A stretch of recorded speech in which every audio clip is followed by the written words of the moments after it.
अहिल्यानगर जिल्ह्यातील कोपरगाव शहरातील अत्यंत गजबजलेल्या मेन रोडवर चोरट्यांनी गुरुवारी मध्यरात्रीच्या सुमारास धुमाकूळ घालत खंदक नाल्याजवळील मधु वाईन्स आणि जिओ मार्ट ही दोन दुकाने फोडून चोरट्यांनी रोख रकमेसह लाखोंचा मुद्देमाल चोरून नेला आहे।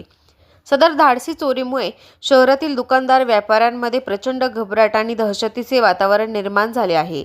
मधु वाईन्स या दुकानातील सीसीटीव्ही कॅमेऱ्यात एका चोरट्याच्या हालचाली कैद झाल्या असून त्याच्यासोबत इतरही साथीदार होते का याचा शोध शहर पोलिसांनी घेणे गरजेचे आहे। चोरट्यांनी अतिशय शिताफीने ही चोरी केली आहे। चोरी करताना कोणी पाहू नये म्हणून चोरट्यांनी शटरजवळ ड्रमला टेकून बोर्ड आडवा लावला आणि चोरी केली।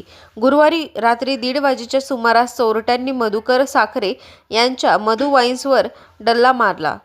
कटरच्या साहाय्याने शटरचे लॉक ब्रॅकेट कापून एका चोरट्याने आत प्रवेश केला। ही सर्व दृश्य दुकानातील सीसीटीव्ही कॅमेऱ्यात कैद झाली आहे।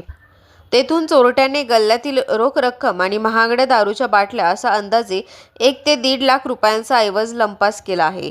तसेच मधु वाईन्स फोडल्यानंतर चोरट्यांनी आपला मोर्चा समोरील नरेंद्र क्षत्रिय आणि अभिजित मिश्रा यांच्या जिओ मार्ट या मोबाईल शॉपकडे वळवलाय। येथे चोरी करण्यापूर्वी चोरट्याने अत्यंत हुशारीने दुकानातील सीसीटीव्हीचा DVR काढून घेतला, जेणेकरून पुरावा राहणार नाही। त्यानंतर दुकानातील 10 ते 12 हजार रुपयांची रोकड, मोबाईल आणि इतर मौल्यवान वस्तू असा अंदाजे 2.5 ते 3 लाखांचा ऐवज लंपास केला आहे।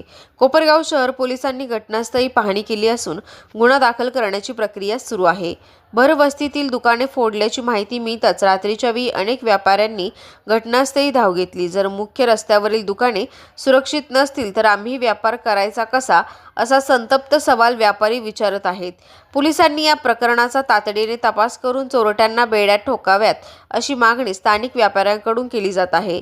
कोपरगाव शहर पोलीस आता सीसीटीव्ही फुटेजच्या आधारे चोरट्यांचा माग काढत असून शहरातील रात्रीची गस्त वाढवण्याची मागणी नागरिकांकडून होत आहे। कोपरगाव एक्सप्रेस न्यूजसाठी सुनील ससाणे, कोपरगाव।